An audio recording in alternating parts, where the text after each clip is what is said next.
Hi, I'm Danielle, and this is Chatter Out Loud, a podcast where I share thoughts and TV commentary on shows I like to watch. Now, before I start, I want to ask that you go ahead and like, follow, share, and subscribe. And on YouTube, where I upload my companion episode of my podcast, please be sure to subscribe and hit the notification bell. This way, you can get a notification every time I post a new episode, and you won't miss out. It doesn't cost you anything to follow and subscribe, so go ahead, and thank you in advance. So welcome back, and I thank you so much for joining me. Your presence is very much appreciated. All right, so we're talking about Big Brother Canada Season 10, BBCAN10, and I'm going to recap episodes 9 and 10. So episode 9, we came off of Steph being voted out on Kyle's HOH, and it was a blindside. In the aftermath, Kyle and Gino looked confused. They looked confused for sure, and Jacey-Lynn was so upset she cried. And I think her tears were only about not knowing what's going on in the house and feeling like the guy switched everything around without informing her. She was saying, "What's the point of playing with you guys?" I felt bad for her in that moment because she had no idea what was going on. Gino didn't know who the two votes were. She didn't know who voted. It just was so it was a blindside, basically. And be clear, Jacey-Lynn's tears, they had nothing to do with Steph leaving. It had nothing to do with Steph leaving. She didn't care, really. All right, the blindside took a backseat to them being thrown a pizza party, right? And I think there was alcohol involved as well. We saw pictures of beer and stuff like that. So that took the edge off of what just happened in the game. They shut off the feeds at that time. I remember that because we were waiting to see what happens next, right?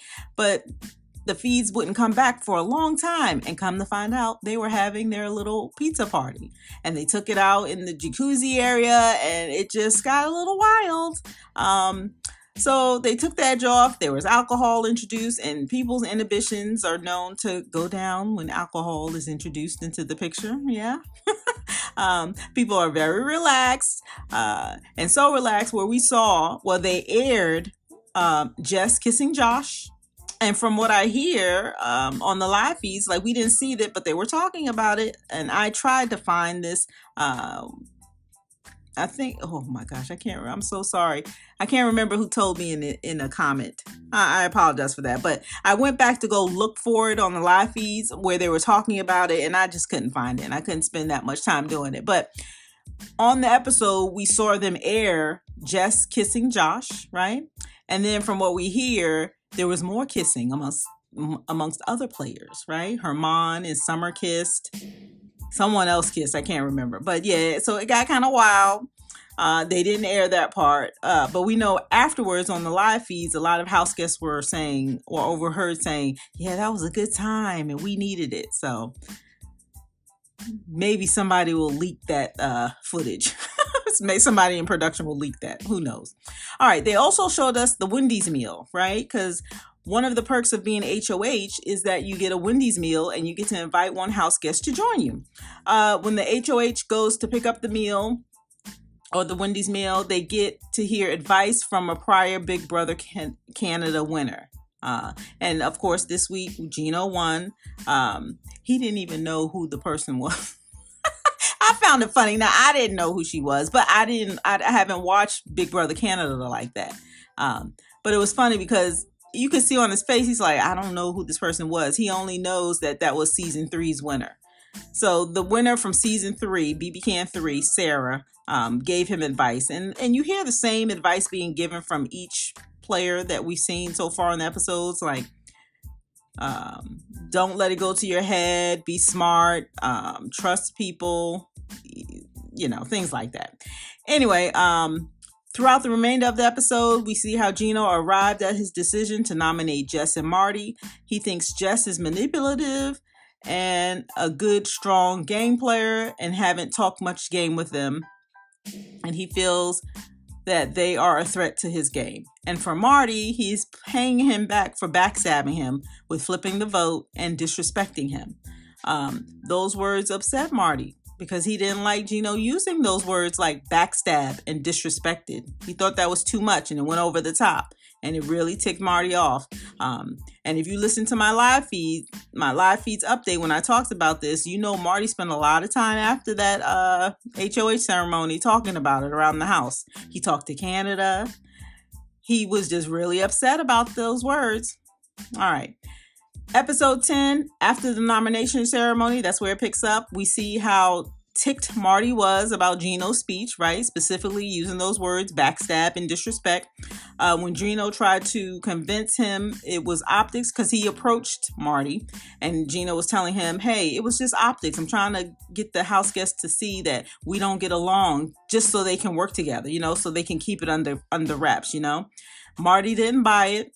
And you can tell that Gino felt really, I talked about this on my live feeds update as well. Gino felt really bad about all of this. And you could see that in his face. And they kind of showed that in the episode tonight.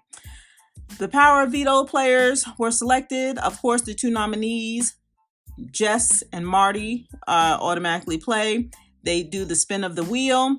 Summer was selected by Marty because he landed on house guest choice. He chose Summer. Jess landed on house guest choice as well. Jess chose Tanisha.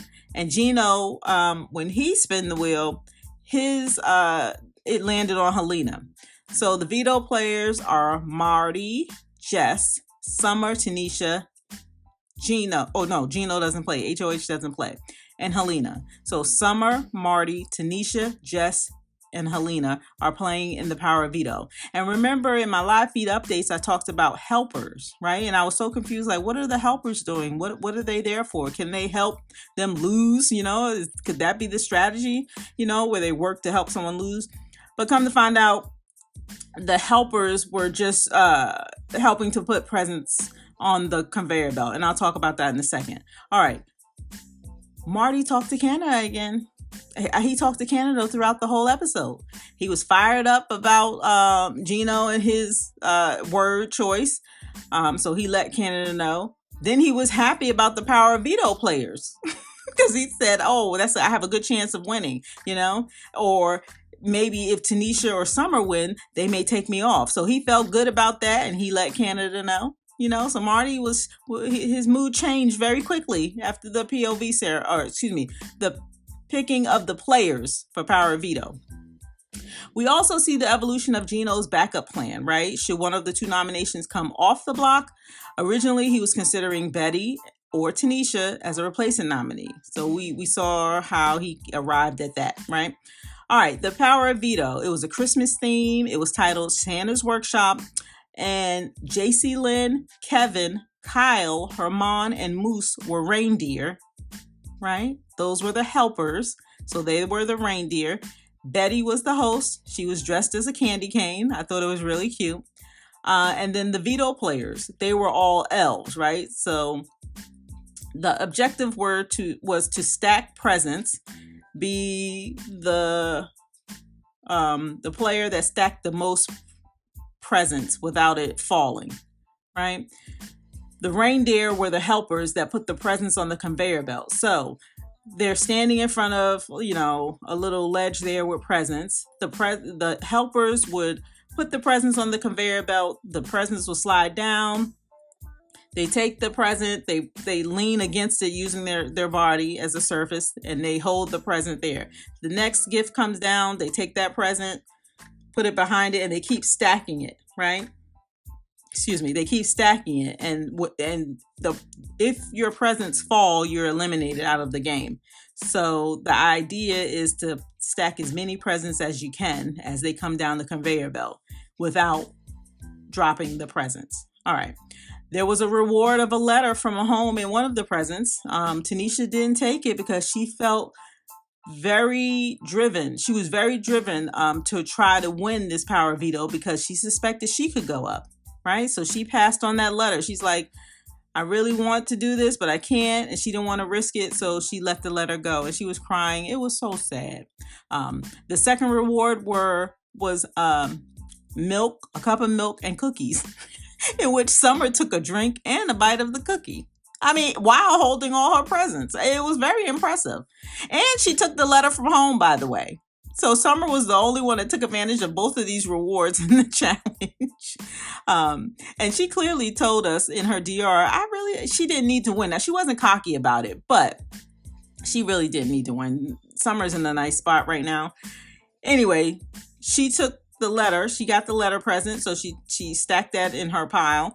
And she also took advantage of getting a sip of milk and she bit into a cookie. So that was that was funny. Marty wound up winning the Power of Veto, at least 12 presents stacked. And I think it was between Marty and Jess. So this would be now the third Power of Veto where a nominee was put on the block or nominated, and that person one of those two nominees has won the Power of Veto to pull themselves off. This has happened all throughout the game now. I don't know if that's a record, but I just thought I'd throw it out there. All right, we then see Marty's mood change right away, right? He's won the Power of Veto. He's safe for another week. He did a 180. And now he wanted to repair his relationship with Gino and now go after Kyle. Which before the Power of Veto, I talked about this in my live feeds, he was going around saying he's after Gino and Kyle and JC Lynn. This was his story and his tour around the house he was telling people. He even told Gino, now I'm coming after you and Kyle and JC Lynn. That was before the Power of Veto. After the Power of Veto, he had a different mindset now. Now he wants to go build and repair the relationship with Gino, right? And now he wants to go after Kyle. And mind you, before the flip of the house, like the vote, he was after before